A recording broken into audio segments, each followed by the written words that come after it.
تبارك الذي نزل الفرقان على عبده ليكون للعالمين نذيرا.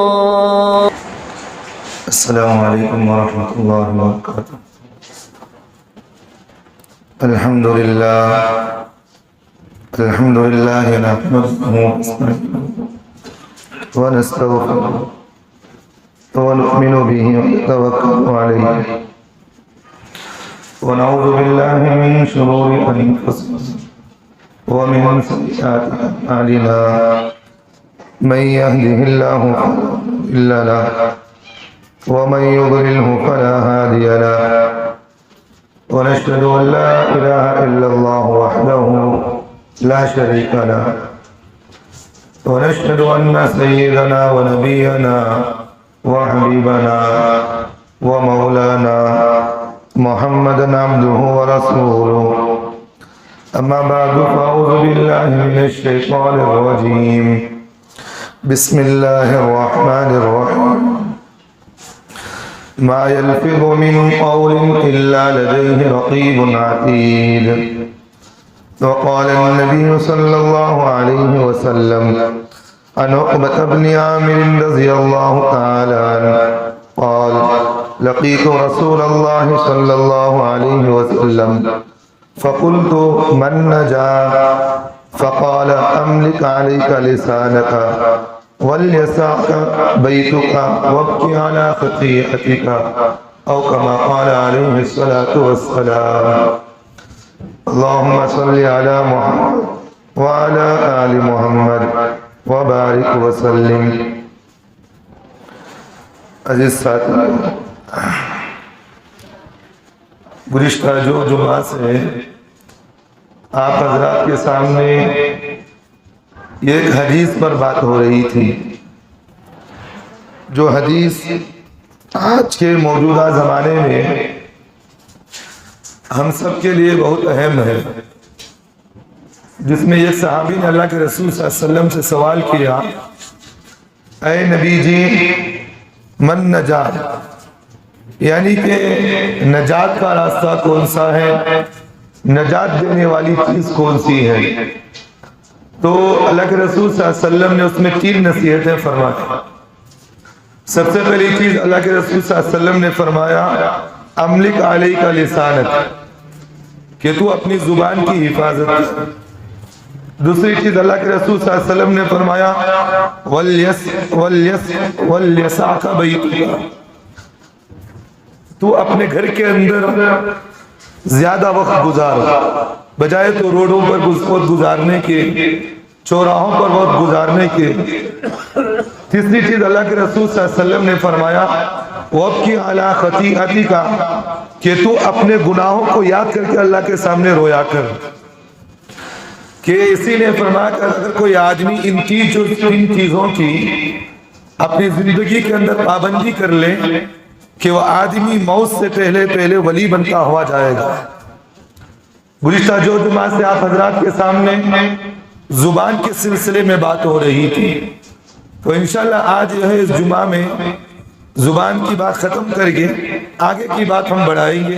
جس میں اللہ کے رسول صلی اللہ علیہ وسلم نے فرمایا کہ اپنے گھر کے اندر وقت گزارا کر. کہ ایک چیز تو ہے زبان کی حفاظت کرنا. آج اگر ہم جو ہے اپنی زبان کی حفاظت نہیں کریں گے، اس کے کیا کیا نقصانات ہیں، کیا کیا ہو رہے ہیں، یہ ساری چیزیں آپ حضرات کے سامنے آ گئی ہیں. ایک بات ذہن میں رکھے، اللہ کے رسول صلی اللہ علیہ وسلم نے فرمایا کہ جو آدمی 2 چیزوں کی مجھے ضمانت دے وہ میں اس جنت میں لے جانے کی ضمانت دیتا ہوں. جیسا کہ گزشتہ جمعہ بھی آپ حضرات کے سامنے بات آئی، جو آدمی زبان کی حفاظت کرے. دوسری چیز فرمایا کہ اپنی شرمگاہ کی حفاظت کرے. جو آدمی 2 چیزوں کی حفاظت کر لے، اللہ کے رسول صلی اللہ علیہ وسلم نے فرمایا میں اسے جنت میں لے جانے کی ضمانت دیتا ہوں. حالانکہ 2 چیزیں بہت اہم ہیں. آج ہمارا مسلمان عمومی طور پر یہی 2 چیزیں ہیں جو آج گناہوں میں ملوث ہیں. دیکھیں ایک بات ذہن میں رکھے، آدمی جب تک نیک نہیں بن سکتا جب تک کہ آدمی گناہوں کو نہ چھوڑے. جب آدمی گناہوں سے توبہ کر لے، گناہوں کو چھوڑ دے، تو وہ آدمی جو ہے نیک بن جاتا ہے۔ نیکی اگر پوری زندگی کرتے رہے لیکن گناہ نہ چھوڑے تو بتاؤ اس سے کچھ فائدہ ہوگا؟ جیسے مثال کے طور پر ایک آدمی کھانا بھی کھا رہا ہو اور پاخانہ بھی کھا رہا ہو، تو اس آدمی کو آپ عقل مند کہیں گے یا بیوقوف کہیں گے؟ بیوقوفی تو کہیں گے۔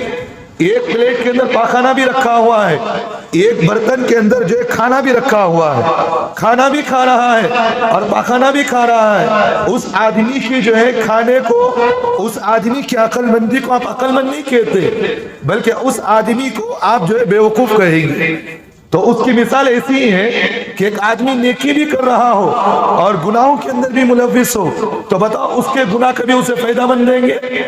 اس لیے سرکار دو عالم صلی اللہ علیہ وسلم نے فرمایا کہ صحابہ سے سوال کیا، فرمایا کہ میرے صحابہ بتاؤ کہ جو مفلس کون ہے؟ کچھ صحابہ نے فرمایا کہ نبی جی ہماری زبان میں مفلس اس آدمی کو کہتے ہیں جس کے پاس کھانے کے لیے کھانا نہیں اور جو ہے روٹی نہیں ہو، پینے کے لیے پانی نہیں ہے، گھر نہیں ہے، تو اس آدمی کو ہم مفلس مانتے ہیں۔ سرکار دو عالم صلی اللہ علیہ وسلم نے فرمایا یہ تو دنیا کا مفلس ہے، لیکن قیامت کا مفلس میں بتاؤ میرے جو ہے میرے سامنے مفلس کون ہے تمہیں میں بتاؤں؟ تو سرکار دو عالم صلی اللہ علیہ وسلم نے فرمایا قیامت میں ایک آدمی کو لایا جائے گا کہ جس کی نیکیاں احد کے پہاڑ کے برابر ہوگی، جو نیکیاں اتنا کر رکھا ہوگا کہ احد کے پہاڑ کے برابر اس کی نیکیاں ہوگی، لیکن سرکار دو عالم صلی اللہ علیہ وسلم نے فرمایا اس کے ساتھ ساتھ اس کے گناہ بھی ہوں گے۔ بات سمجھ میں آ رہی؟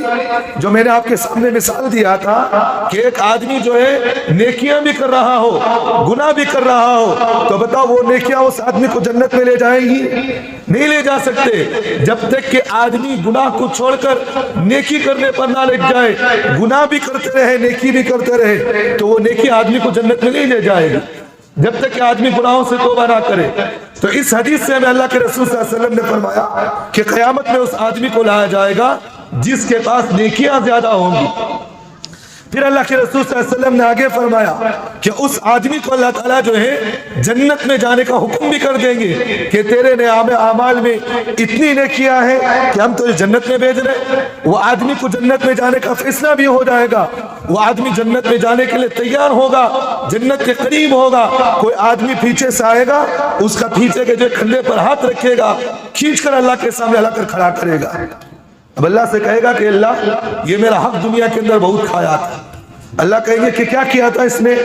کہا کہ اللہ مجھے تو جنت میں جانے کا حکم تو دے دیا آپ نے، لیکن یہ کس نے ہے کہ مجھے جو ہے کھینچ کر تیرے سامنے کھڑا کیا؟ اللہ تعالیٰ کہیں گے کہ یہ وہ آدمی ہے جو تو نے دنیا کے اندر ان لوگوں کے حقوق کو کھایا ہے، جو دنیا کے اندر تو نے گناہ کیا ہے، اور جن جن لوگوں کے تو نے گناہ کیا ان کا حق ادا کر، اس کے بعد تجھے جنت میں جانے کا حکم ہوگا۔